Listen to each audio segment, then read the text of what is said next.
Oh boy, there definitely does seem to be a rift between Donald Trump and the previous people that were calling him a hero, high testosterone, and the best president ever, as now Mark Levin isn't having the best of times as he's coming out with some major declarative statements, as even the Hill is writing about how he is lashing out at the Trump administration, as a lot of Trump MAGA accounts are now memeing him. All of this is happening as we have the second International Policy Summit in Jerusalem happening right now, with some very interesting comments that I think are worth looking at here, as some people speaking there talking about how Egypt and Turkey are next, about how there's going to be major escalations, as Mark Levin's speech was paused by Bibi himself, that came out and described a new security doctrine for his state, as Alex Jones had some very interesting comments about that. We're going to be playing that and a lot more all here on this independent media network. If you appreciate that, subscribe. We definitely appreciate all the time that you spend with us, as little Donaldo Trumpo, who is a pro-Donald Trump account, just posted this. Stop trashing, smearing, bullying the little state of Israel. Stop cozying up to and telling us that the enemy regime in Iran is now more rational, more moderate, and a regime that we can deal with. I don't know. As a lot of the previous Never Trumpers are Never Trumpers again. Especially after a deal is set to be made, peace is set to be established in the Middle East, and Donald Trump's direct orders are not just being not listened to, they are directly being challenged by Bibi, as there are even major newspapers owned by Marian Anderson attacking Donald Trump, saying he could have been the best president ever, but he squandered it. He failed. As, of course, the internal MAGA war between the Never Trumpers, the neocons, and the America Firsters is definitely ramping up here, as the United States just announced that they're lifting sanctions for Iranian oil for the next 60 days, which means Iranian oil will be able to be sold worldwide, which is huge, which is major. Right, as now a lot of the people at this International Policy Summit aren't too happy about a lot of the developments that are being made, the progress being made towards a peace deal, towards a ceasefire, as Mariana Fall highlights two statements today, as even Donald Trump talked about how the former al-Qaeda leadership in Syria could be more sound, reasonable, and respectable to other humans than Bibi himself. As Mariana Fall writes, two statements today, one by an Israeli official, another by a former al-Qaeda leader. Israel's Ben Gvir. The Iranians need to be bombed, and then bombed again, and then bombed again. And it's the same with Hezbollah. Just keep bombing them, and then bomb them again, and again. That's how it works. The bombs are usually paid for by the American taxpayer. And a constant perpetual state of war for a small state in the Middle East is not advantageous for that small state, in my own personal opinion, and for its people, right? If you care about the people of, Bibi's home country, this has to be a conversation that is made here. The Syrian president, a former al-Qaeda leader, says, quote, I believe in dialogue, even between opposing parties. Dialogue should remain open and continue even during war, conflict, and confrontation, because the alternative is war. Both statements released today highlight how Donald Trump was not wrong when talking about his assessments here, as now people speaking at this summit are literally talking about how Egypt and Turkey is next. The number one threat for America is the Muslim Brotherhood. CARE and the Muslim Brotherhood are trying to take over now Florida and Texas. And first they take Florida, then they take Texas, and then America falls. New York, they already took over. Now, it's not only a threat for America, it's a threat for Israel. In 15 years from now, Israel will have a war with Egypt. The Muslim Brotherhood will eventually take over Egypt. The Muslim Brotherhood, which is a Sunni jihad, now, after we weaken the Shia jihad, will be a threat to the world. Turkey is now taking over. Fidam Khan, what's his name? The foreign minister, Hakam Fidan, the foreign minister of Turkey, announced that we took Haleb, we took Damascus, and Jerusalem is next. The Sunni jihad is the next enemy. Israel needs to be strong. America needs to be strong. Unfortunately, America is weak. Now, are we weak? I think negotiating isn't weak. I think trying to work out a peace deal, trying to make sure that there's no global collapse, trying to make sure that our oil reserves isn't weakness, right? I don't think that's weak, right? And these are the same people saying the exact opposite of that when there was a war, right? And it's pretty clear what side they're on, just like most neocons, as these comments right now, specifically about Lebanon, when Trump has told Bibi to stop bombing Lebanon in April, told him he was going to that Bibi was going to listen to him, and then an hour later, Bibi just launched this assault here, highlights a clear kind of either good cop, bad cop scenario, or a clear disconnection between two major former or current strong allies that are in contention with each other. As Mark Levin had his speech interrupted. We're going to get into Mark Levin's speech, talk about Alex Jones. Before that, just really quickly, we wanted to remind you that we are viewer funded. We're not supported by Qatar or Bibi. We're supported by you on LukeUnfiltered.com. That's how you keep us honest. That's how you keep us fully independent. That's how you keep us being able to still be around here talking about these important aspects. As of course, we also give you not just 3 masterclasses, 1,000+ videos, the Discord, direct access to me by becoming a member, but our live emergency simulation self-defense training, which we're doing tomorrow, open to everyone. We had people from all races, creeds, religions, genders, ethnicities join us for this amazing once-in-a-lifetime training. $60, 3 hours of training. That's $20 an hour. Super cheap.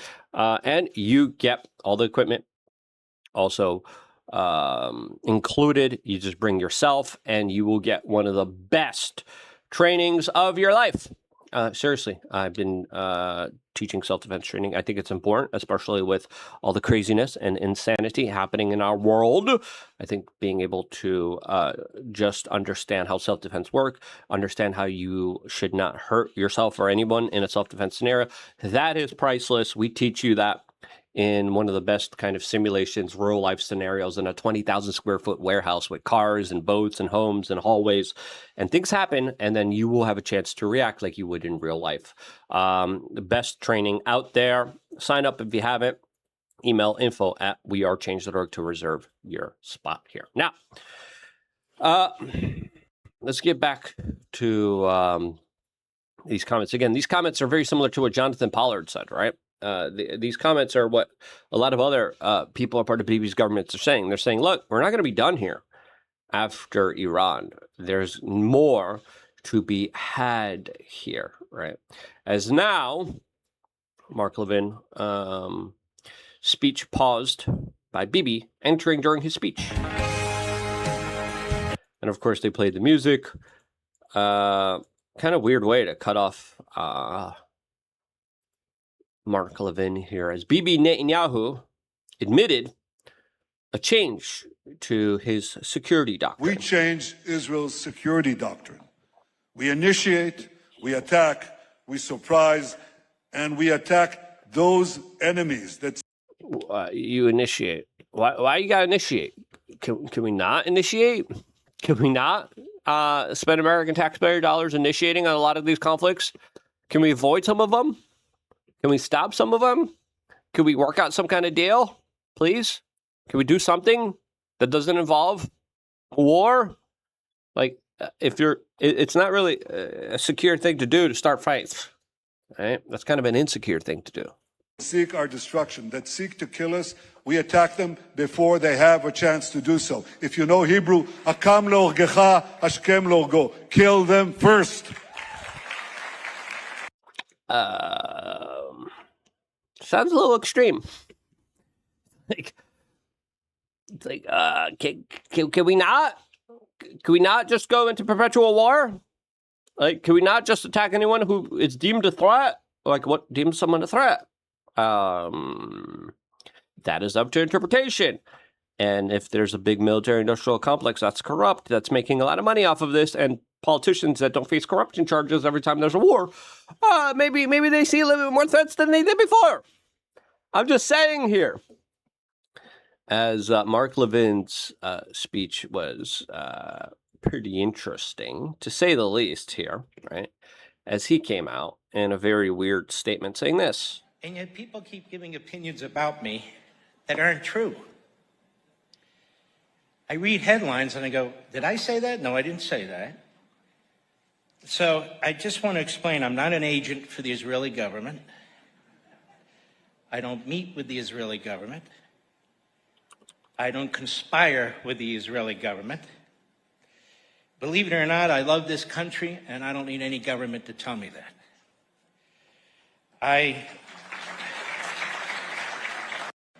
As some people are saying, I don't know about that. As it's pretty clear, him being pissed off at Trump is highlighting a clear priority here of interests, right? As Alex Jones responded to this, saying, kaboom, Mark Levin caught in massive lie concerning his activities on behalf of Bibi. And it's pretty clear. He has been advocating a lot of policies on behalf of a more neoconservative, Bibi first type of initiative that predominantly benefits them. There hasn't been any kind of arguments how it benefits us, right? Benjamin Netanyahu's chief propagandist in the United States, Mark Levin, was just over in Israel Saturday, and he gave a speech, we're about to play a clip in a moment, where he said, it's ridiculous. I have no connection to Israel. They don't tell me anything. We don't coordinate at all. Even though it's on record, dozens of times that Levin's talked about it, how he meets with Netanyahu and how they talk about different strategies and how he's one of the biggest people Israel has talking to the president. In Netanyahu's eighth-front war, his eighth front in the war, of propagandizing the American people, of AIPAC, primary members of Congress that don't do whatever they say, the NDAA trying to merge Israel with our military and intelligence. That's the 2027 NDAA that literally does that. As Bibi's coming out saying, I don't want aid. I want an official partnership. So we're officially tied into each other. Even though there's a history of Bibi's government spying and releasing U.S. government secrets to our enemies. It's crazy. But then Netanyahu was quoted by the Times of Israel at the same meeting saying we're really counting on Mark Levin and others to get our information out in the U.S. in our information war. So as far as I can see, Levin is 100% coordinated with Israel. And to deny that is pure bull. I mean, I think personally he's probably a Mossad officer, probably holds a high rank. I mean, this guy is something else. Israel's totally infiltrated our government. Now, intel agencies usually do hire media representatives to kind of get their ideas out there. It's pretty clear the CIA does it. It's pretty clear Bibi's government does it, right? And Bibi even talked about how we need to invest, how we need to stop the conversations, how he needs to call up Elon because there's conversations on Twitter that he doesn't like. And it's pretty clear that there has been a big push and a big initiative in this direction. He's been infiltrated into our government since the 80s with Reagan. The guy's a neocon. The guy's a globalist. He's anti-free speech. He's an ever-Trumper. Trump has said he's lost a lot of respect for the Israeli hardliners, meaning Levin and Netanyahu, after they've sabotaged all these peace deals and after they gave him bad intelligence on Iran. And it's good that Trump and J.D. Vance are saying, look out, Israel, we're your last friend. You better stop playing games. So Netanyahu and his little propagandists, Ben Shapiro and Mark Levin, time's up on them. People see through them, and that's the facts. So here's my breakdown. Here's what Levin had to say. You can see how desperate he is as the whole world wakes up to what's really happening and as America moves back towards getting sovereign control over our nation again from Israel and any other foreign interest. Now, there definitely has been a pretty big shift here, as even Tucker Carlson, with his sources on the inside, is talking about how Trump is, quote, done with Bibi. And there definitely were very aggressive comments made by Donald Trump within the last 2 days against Bibi. It's appropriate that we release the agreement, and we did send a copy to Israel, by the way. We sent Israel a copy of the agreement. Well, you sent them a copy, did you? You BCC'd them? We just reached the outline of a peace agreement with the country we are fighting with Israel without consulting Israel, bitch. That's exactly what that means. Shh. Adults are talking. At one point, he said, I just think it's just too much. I think going forward, we may leave the fight against Hezbollah to Jelani, who runs Syria. Now, Jelani, of course, is a former Al-Qaeda leader. He's just a more reasonable person. If you're looking for humane treatment of civilians, you got to go to the Al-Qaeda guy, not the Israeli prime minister. That's what the president said. It's unbelievable. That's what Donald Trump said here, and that's the arguments that are being made here, whether it's a show or not here. Now, Alex played the Levin comments that we played to you earlier, and then this was his response. And Levin says he's not connected to Israel. He meets with Netanyahu. He's part of the 8-front war. He's in the Times of Israel admitting that they're coordinating with Levin to help put their propaganda out and talk to the president. That was a total lie by Levin. I have nothing to do with Israel. I don't talk to anybody over here. I'm just sitting here right now with you. And I just literally give all the talking points. And I got a giant American flag brooch. Was he wearing his giant American flag brooch in Israel? Let's go back to Levin. I forgot. He wears a woman's brooch. I think it's like something Madeleine Albright would wear. Nope, not wearing the brooch over there. So, I want you to know here, I'm an American. His pins were getting bigger, his American pins. I'm an American. I'm just Israel first. But he was wearing it when he... That's a huge one, my goodness. It definitely kept getting bigger as he's literally demanding Trump stop, quote, bullying. I don't think Trump's bullying anybody when it's pretty clear. Trump says, hey, please stop doing this, Bibi, and Bibi does it anyway. That doesn't sound like a bully. Right? When Trump still keeps sending in the money, when Trump still keeps sending in the support, when Trump still keeps sending in the threats against Iran. That doesn't sound like America's bullying anyone, right? It sounds like Bibi's doing whatever he's want. It sounds like the opposite is happening, right? That Bibi's bullying Trump, especially from a lot of the statements that Trump has made publicly, saying, Bibi, stop bombing Iran. Bibi sends in more bombs to Iran. We had that last year. Trump says, okay, April, stop with the Lebanon. And then Bibi expands the Lebanon campaign. Again, Trump's like, hey, no, the Bibi respects me. He's going to listen to me. And then Bibi doesn't listen to him right afterwards. Boom. Another major offensive in Lebanon. And then all these Bibi officials saying, we're going to bomb the crap out of them. We got to keep more bombs. We got to bomb everyone.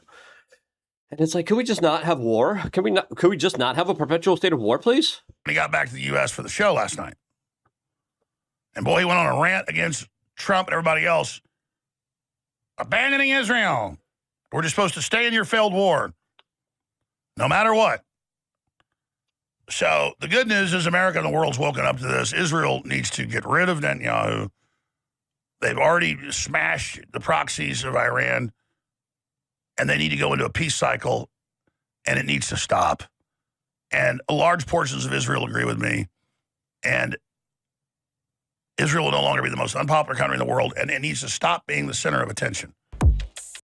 Now, there has been a lot of Middle Eastern policies just hyper-focused specifically on Bibi. And I think we need to hyper-focus on the global economy. I think we need to hyper-focus on trade. It looks like the United States is finally moving towards that. And there's a specific sect that's pretty mad that we're moving away from perpetual war, perpetual global disruptions of the global economy, as well as not doing the strategic smart thing for America. Now, even thinking about it from the American perspective, stockpiles low, according to even Zelensky. Oil reserves low, right? Global economy kind of teetering. Everyone in the international world seeing all these global international disruptions, looking at the United States. Negotiations, very difficult, very tough. The next 60 days, I think, are going to be, this is just my assessment. I hope I'm wrong. I hope and I pray that peace is achieved, trade is achieved, and that we're able to work out a deal. Now, I know a lot of people are making fun of Trump. I hope all those people are wrong. I hope there's a good deal for everyone, that there's peace, but I don't think so. I think it's going to start up again in September. We're in travel season right now, right? So everyone's traveling around. It's the summer. Everyone's moving around. Everyone wants low oil and energy prices. Now the United States releasing Iranian oil on the global markets, which pissed off Bibi because Iran's going to be able to make some money off of that. they're taking their money, and now Iran will be buying American goods with their own money that's being unsanctioned, right? They're going to get more products. They're going to get more money. And with that situation unfolding, for the next 60 days, there's going to be at least a pause, and it looks like there's going to be some priority for the global economy. But Mark Levin's pissed at that, which I think is ridiculous, right? Now, there's been a lot of other comments surrounding this, but I think it's going to kick off again in September. I think this is a strategic pause, and then it's going to go up again, and a lot of this is kind of a show. That's my assessment. What do you think is really happening here? Let me know down in the comment section below. Thank you again for signing up to LukeUnfiltered.com. I wouldn't be here if it wasn't for you guys doing that, and this is why I love you guys. Stay tuned for more. All here exclusively on YouTube.com/Luke Rudkowski 76.